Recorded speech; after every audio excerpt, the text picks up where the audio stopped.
الشيطان الرجيم يا أيها الذين آمنوا إذا لقيتم فئة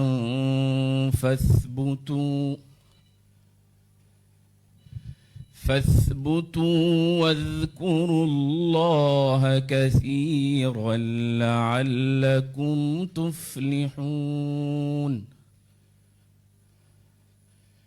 وأطيعوا الله ورسوله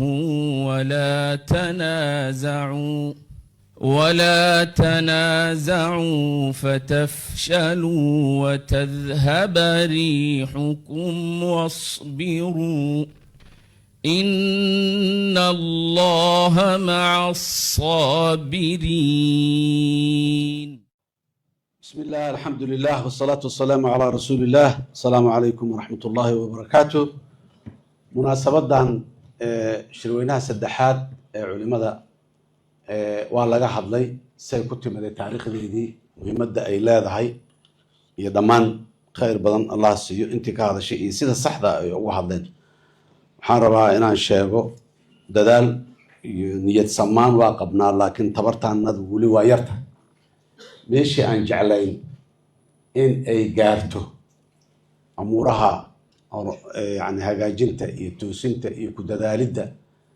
iyo maxaan ku raadayay ku toosnaanta diinta ee mujtamaca Soomaaliga ah meeshii aan rabnay in uu gaaro wali ma gaarin oo waa hadda laga hadlayay oo shacale uu ka hadlayay oo dadkeeni qaarkiis ay muxuu ahaay si aan fiicneen ama dhaqan aan fiicneen wali uu ku dadbeeyo laakiin ilaahay idinkiis waa gaarina hawl kasto bilowda dhamaaday leedahay meel ay ku dhamaataa xumaantu haday bilaabatana iyaduna dhamaaday leedahay meel ay ku dhamaataa duruufta ayaana keentay inay saas noqdaan dadka Soomaaliyeed wax ay leeyihiin wax ay la dhasheen wax yani ma aha laakiin waa wax duruufta ay ku nool yihiin ay keentay. waxaan rabaa horay ayaan u sheegay dawla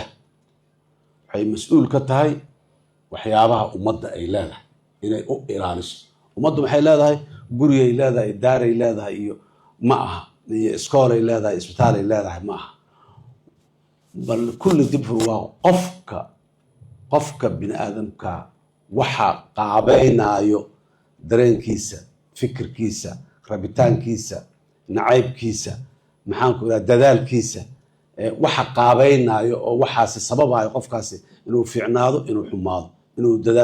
dadaal yareeyo inuu maxaan ku raad toosnaado wadada Ilaahay uu tilmaamo uu ku toosnaado inuu ku toosnaa waayo waxa sameey adigu inaad qofkaad ku garaacdo ku garbaashto wadada saxda inta waaya mar iyo inta maxaa yeel wax weyn waa bedeli wayse in badan oo kamid waa laakay cabsi gelintu ma keento mar waxa loo baahan yahay waxa qofka laga rabo ama mujtamaca laga rabo ma keento kii khaldan in la qabtaahay waa meel oo yani lama sii deyn karayo laakiin wanaaga dadka inay fahmaan ay qaataan ay ku qancaan ay yani maskaxdooda u dhex fariisto waayo waxay ku wanaagsanaanayaan taasina la hadalka iyo wax u sheegidda iyo wacyigelinta iyo maxaan ku raadada sidaas daraadeed wasaaradda awqaafta iyo arrimaha islaamka muddadii hadda dowladdan ay jirtay shaqooyinkaas ay u xisayaan si gaar ah uga hadalnaan waxaan rabnaa dadku inay dareemaan dowladdu in ay diinta u adeegayso ka shaqaynayso oo ay maxaa fududaynayso oo ay maxaa u sameynayso wixii maxaa tasiilaad ay u baahneed oo dhan waa qodob si ay dowladdu saas u yeesho waa inay lahaataa mas'uuliyaddaas cid qaaday wasaaradda qaaday wasiirka qaaday iyo kooxda la shaqayso asay hoos wasiir dawladda wasiir ku-xigeen agaasimayaal dhammaan leh ayaa qaadeen. waxaan rabaa marka meeshaas wax yar inaan iftiimiyo hawshaas maalintii aan isu dirayno oo aan ballamayno iyo kasii horba yani wasaaradda waxyaabaha ay sida gaarka uu mas'uulka uga tahay waxaa kamid ah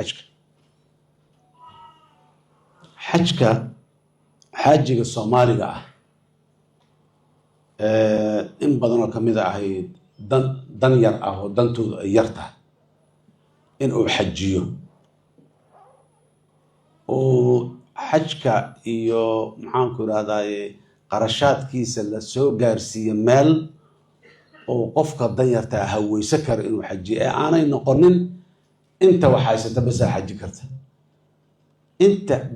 yani meelaha mustawayaasha ugu hooseeya ee xajka lafsidiisa uu waajibinayo qofka awoodi karaahi inuu helo, laakiin qofkii wuxuu awoodi karaa hadday kasii baxaan wasaaradda marka waxyaabahan u dhiibnay labada arrimood oo sheegi jiray ahayday qarashka xaajiga uu ku xajinayahay in hoos loo dhimo. maalintaas ma joogo 5,000 iyo dhowr boqol uu joogay, hoos in loo dhigo intii loo dhigi karo, iyo adeega xaajiga markuu xajka taga uu helayaa in kor loo qaado. laba arrimood oo dadka maaliyadda iyo maamulka iyo ka shaqeeyo ay leeyihiin waa war labadan arrimood waa iska hor imaanayaan, isma qaadi karaan. qarashkiina dhin, adeegiina maxaan ku irahdaa qurxi, isma raaci karaan. adeegga si loo qurxiya waa in qarashku bataa, sida caadiga saas waa. wasaaradda aad iyo aad ayay dadaal arrintaa uga geysatay. xajkii lacag 600 jarjar $700 ku dhow calaa xaaji horta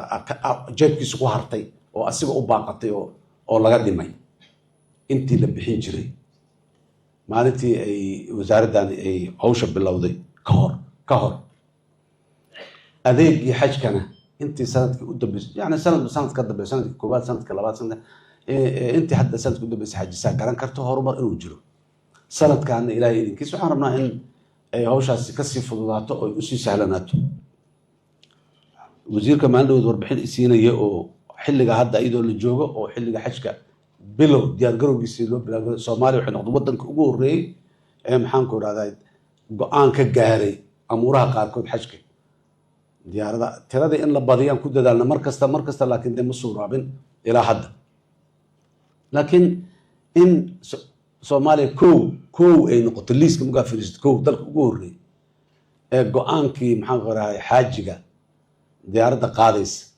meesha uu degaayo, waktiga uu tagaayo, dhammaan la caddeeyey oo la go-aan laga gaaray oo maxaan ku irahdaa dowladda Sacuudiga loo gudbiyey. dowladda Sacuudigaan soo saartay Soomaaliya inay kow tahay. xajkii dhowaa ee hadda naga dhammaaday waa ogtihiin, Soomaaliya abaalmarin ayay ku heshay adeegeeda iyo wanaagga ay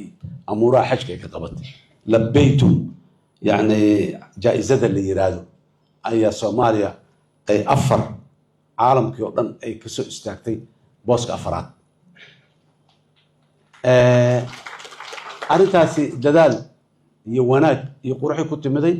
wax la laaluushayay ama siyaasad lagu kala qaadanayo oo madaxda inta lala hadlo la waxaynaya ma ahayn.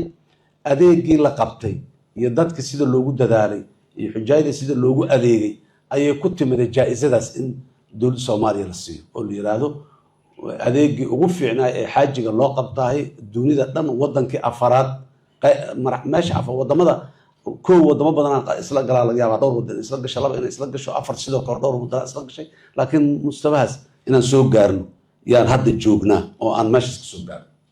dadaalay ku timiday intaas maxaa dheer, ayadoo xaajiga qarashka laga dhimay oo intii suurtagal ah loo baajiyey, haddana qarashaadkii xujaayda khayr allaasi ayagana muxuu ahay camalkoodii subanaa iyo wanaaggii ay sameeyeen allah ugu kabo. lacagihii laga qaaday oo laga aruuriyey in loogu qabto adeeg. wasaaradda waa soo aragteen dhismaheeda,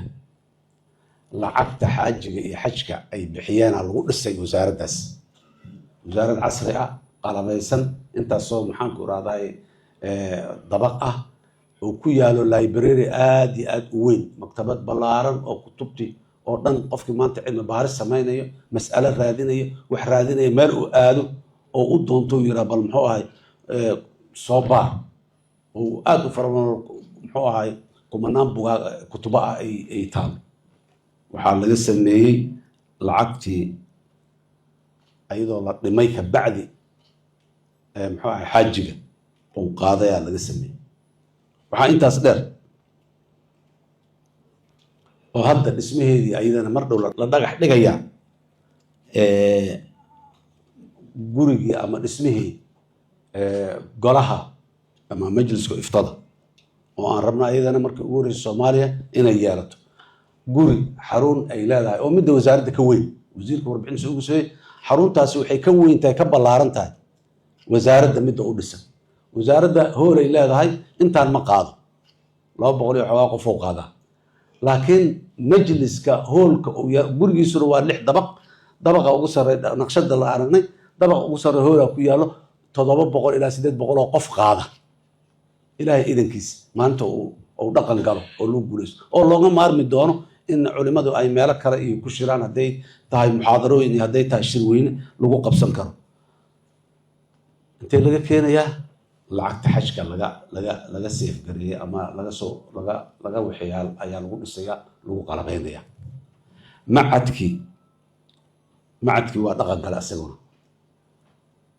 culimadii ugu horeysay oo shahaadada magisterka qaadata ayaa ka qalin jibisay 204 arday ayaa gashay 7 ayaa si un loogu cudur daaray 190 iyo 7 ayaa ka qalin jibisay oo magister qaadatay oo takhasusaad kala duwan qaateen oo aad iyo aad loogu baahnay oo muxuu ahay ay ahayd ama garsoorka iyo siyaasadda muxuu ahay cadaaladda ha noqoto ama dacwada iyo imaamnimada ha noqoto takhasusaad yani oo magister oo levelkaas ah markii ugu horeysay oo maxaan ku Soomaaliya lagu qaato jaamacadda ummadda Soomaaliyeedna ay bixiso wasaaraduna ay soo abaabusho waay sidaas oo kale wasaaradda ducaad ayay leedahay wasaaradda inay ducaad inay yeelatahay waa caadi waa la haajirtay waa yaraayeen waa la badiyay waxaas oo dhan waa muxuu ahay waa la dhihi karaa laakiin ducada iyo dacwada inay nolosha iyo meel kasta oo mujtamaca dad Soomaaliyeed macnaheedu doonaan ha isugu yimaadeen ay joogaan oo ay ku kulansan yihiin dacwadu inay ka dhex socoto waxay dawladda Soomaaliya ka dhigatay manhaj يعني إن لا دقن جلي أيتها علماء نور إلى باطن وأقوى يهنا وشهادوين كود إيو محان كود هذا إنتو ده بدن كود ماجستير أو لبا أيان لوقاتي سراكيل إن نقدان أو أي عيلن ككمد نقدان أو أي عيلن كلان نورادان أو أي كدح جيران oo tawciyada iyo maxaan ku yiraahdaa ay yani waxa askariga laga rabo qofnimadiisa iyo askarinimada haday tahay hadii qof muslim oo toosan qof inuu noqdo iyo askari inuu noqdo intaba isugu jirta ka shaqeeya oo la guurto oo dhex degan oo meelaha ay joogaan iyo qarfaha iyo duurkaas maxaan ku yiraahdaa la joogto saraakiil ah askarigan oo ku heeweysanayo oo sarkaal ahaan uu arkaba oo aanu muxuu ahay wadaad maxaan ku yiraahdaa soo hor istaagayo oo ilaahay ka cabso dhahayo kaliya inaanu ahayn sidaas ayaan rabnaa marka meel kasta oo mujtamaca uu joogay inuu joogo qof mas'uul ah oo loo xil saaray oo lagu aaminay arinta wacyigelinta iyo maxaan ku yiraahdaa tawciyada toosan ma aha salaada duka bas ma aha dadkaas waxay meesha u tageen laakiin qofkaana inuu qof toosan wadada ku toosan mujtamaca u adeega oo mujtamaca dhibka ka dhaafo oo mujtamaca u naxariista oo meel ugu dhiban yahay hadduu arko u gargaara oo maxaan ku waraay u horeey inaan noqono waxaan rabnaayo kale dadku maanka iyo caqliga ayay ka shaqeeyaan hadduu xuma samaynayana intuu go-aan ka gaara hadduu sama samaynayana intuu go-aan ka gaara inaan intadiisa marka aan qaabayno oo aan wax u sheegno oo aan toosino wax fiican aan u sheegno oo aan aad iyo aad u naqaanaay aad iyo aad ayay muxuu ahaay muhiim u tahay macadka sidaan hore u sheegayba baajkii labaad ayaa la qaatay 200 ilaa 250 dad aad iyo aad u badan 700 oo qof gaarayo ayaa soo dalbaday imtixaana la qaaday imtixaankii number aad u badanaa ku soo baxay kii ayaa haddana darajadooda siiyay si adiga wixii kale oo lagu soo ilaa qaadista macadka uu qaadaa ayaa ilaa 200 oo qof ah marka in haddana 200 laga soo saaro oo haddana baajkii labaad oo magister qaadanayo طبعا ما اوغي sida loogu talagalay jaamacadda iyo wasaaradda iyo laakiin de taqassusaadka horma taqassusaad ka duwan markaan haddana in loo offer garo ay qaataan si ay u badnaato muxuu ahay amuuraha. waxaan rabnaa marka culimo allahi dadka Soomaaliyeed inay qaabeysmaan aan rabnaa oo ay ku qaabeysmaan wixii ilaahay u abuuray, xikmaddii ilaahay uu ka lahaa bini aadamka markuu abuurayay ee uu noo sheegay inay ku toosaanaan rabnaa. dadkana dhaqanada fiicnaayon qabi jirna oo qaarkood duruufaha ay naga suuliyeen iyo qaarkood oo wacyiga hadda cusub ee hadda yimida uu u baahan yahayna dadka inaan ku wacyigelino, kula dagaalano, oo ku toosinaana laga rabaa wanaagga iyo dhinaca fiican. maalan baytu zakaat ayaan rabnaa in la sameeyo. dadkeenu zakada si oo fardi ay u bixiyaan waad garanaysaa.